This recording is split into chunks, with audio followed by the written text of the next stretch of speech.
So I just had this epiphany realization that corporate America has a get out of jail free card when they want to bully you around to do what it is they want you to do in your free time, not while you're at work, but outside of work. If they don't like what's going on, regardless if it affects your performance at the job that they're paying you to do, regardless if it affects that, they can bully you around with their code of conduct. And I hesitate to use the phrase bully or the word bully because I think it's overused. I don't think it has as much meaning as it used to, but that's essentially what's going on, right? And so I'm going to tell you two stories of folks I know. One I know really well. The other one I've gotten to know over the last year or so.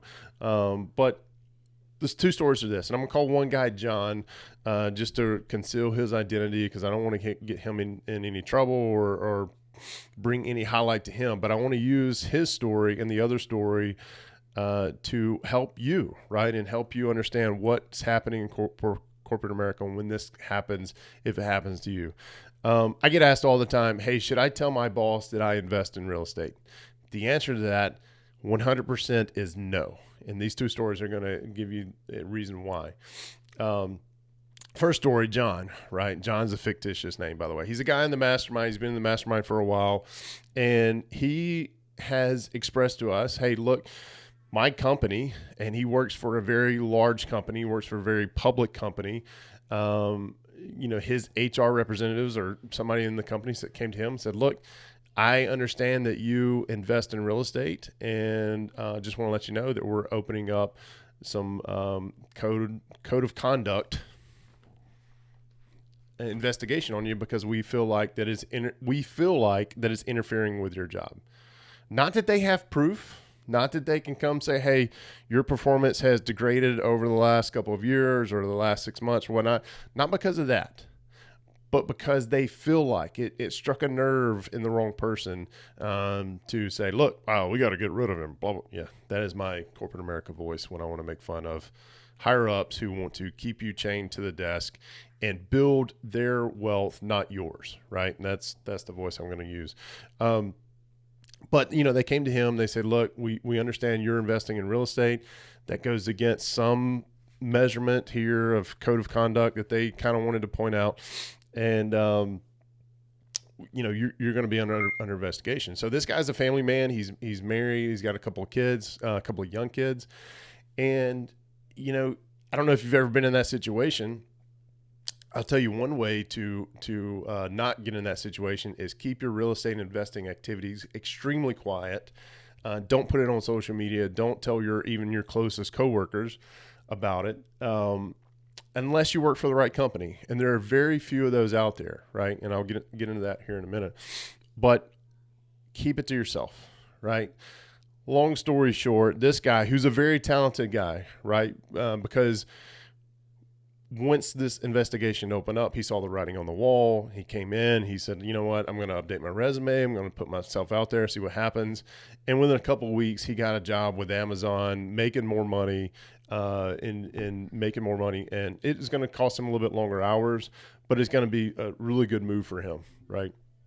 So John's experience is what I'll tell you is that don't let corporate America bully you around, right? There are companies out there that don't care about that stuff, right? That will see that what you're doing is amazing. They will even encourage you to do it, share your experiences within the company, right? And that's the kind of company that you want to work for. If you have to have a job, if you have to have a W-2 to build up enough equity, or not equity, but build up enough cash so that you can start investing in more and more properties to hit financial freedom or financial independence, or you may just not want to, you may just like the comfort of the structure of going to work every day.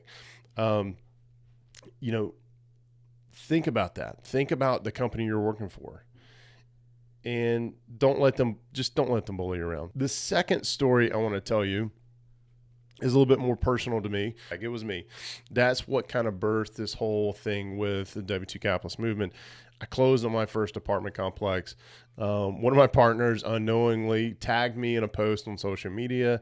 I just happened to be friends with the president of our company on social media. because we were celebrating, the closing and whatnot, because this is our first apartment complex. It was a big deal. We were excited about it, and we wanted to share it. And I was doing it in such a way that I thought I had things set up security wise, so only certain people can see certain posts. Anyways, it didn't happen. So without skipping a beat, I think in the next week or so, I saw the president of our company. I'm sitting here working, at my station, whatnot. He comes over, he puts his hand on my shoulder, and he says, "Hey, I want to learn more about this investing that you're doing, this real estate investing that you're doing." And I took that as, man, this guy may be a potential partner one day, right? But it wasn't. It was more of, hey, what in the hell are you doing? And this was not a very big company. We did, at that point in time, we were doing about $150 million in annual revenue, close to, I think it's 450 employees, somewhere around there. And it was a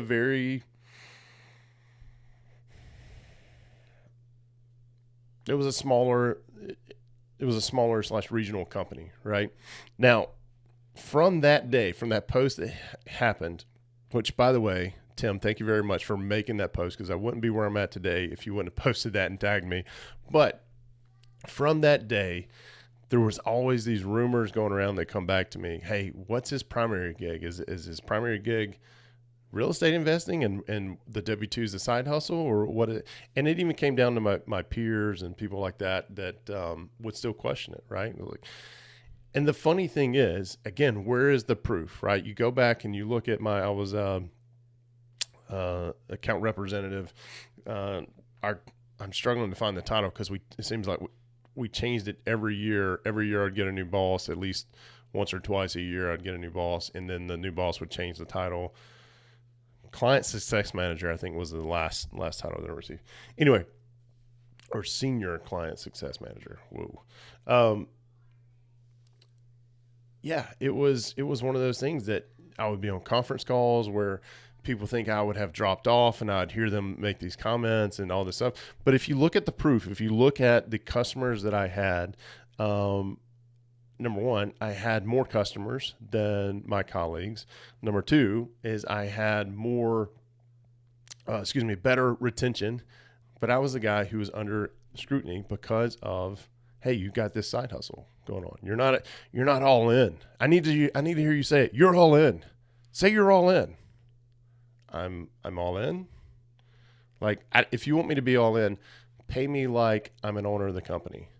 If not, I am an employee. I'm going to do what I need to do to get the job accomplished, and then I'm going to go do my own thing, whether that's be present for my family, build financial wealth for my future. That is none of your business, right? That has nothing to do with your freaking code of conduct that you think you can hold me up on, right? There are companies out there like that. If you work for one of them, I want to encourage you to get the hell out of there. The second thing is, there are companies that will reward this kind of behavior because they realize that if you're a happy employee, then you're going to be, if you're a happy person, if you have a happy home life, you're going to be that much better of an employee, right? And I went to work for one of these companies, and I started at the very beginning from the very first interview process. When I got to talking with these folks, I let them know, hey, I have a side gig. I invest in real estate. I can tell you that, I get up at 4:00 in the morning to do this. I work until, I work on my real estate investing stuff from 4 to 7 in the morning, and then I get to work, right? And there's a very good compartmentalized behavior that I do to keep those separate. And if that's going to be a problem, then we don't really need to carry the interview process any further. And that happened, I made that known throughout the several rounds of interviews for this company that I eventually went to work for. But here's what really happened. It really just showed me that not all companies, and the company I went to work for was also a publicly traded company. So just to recap, John's company, very big, very publicly traded company. The company I used to work for, very small, very regional. Those two companies did not like us being successful without them, right? And building their wealth and building their empires. The company that I went to work for was a publicly traded company, and they were excited about what I was doing. And here's how I know that. It's because when I got hired as a sales manager, and the very first day that I started, as most sales teams have a daily huddle, I was introduced in the daily huddle by our VP of Global Sales. He says, "Hey, I want to introduce you to Jay Helms. He's going to tell you some stuff about himself." And I was I'm extremely introverted. You guys know this. And I just kind of told him about my background and whatnot. And I said, "All right, I'll turn it back over to you." And as soon as I did that, he goes, "Okay, he's a humble guy too. He's doing some really cool stuff with real estate investing. If you're interested in learning about this stuff, you might want to take him to lunch or take him to get some coffee or stuff like that." And I was like, whoa, holy shit, this is freaking awesome. There are individuals out there in high ranking positions that actually respect that and want you to be part of their team, regardless of what it is you do on the side, right? Because what I think that my new boss saw was that if I can be successful in doing that and learning those traits, how that's going to translate over into what I can bring for his company and not just be a drone, right?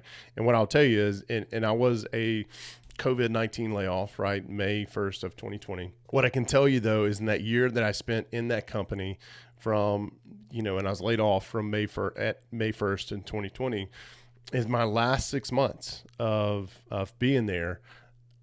My sales team hit the top of their quota for those 6 months, right? Now, decisions were made to lay people off and that sort of thing. It wasn't just me. It was, almost 10% of the company.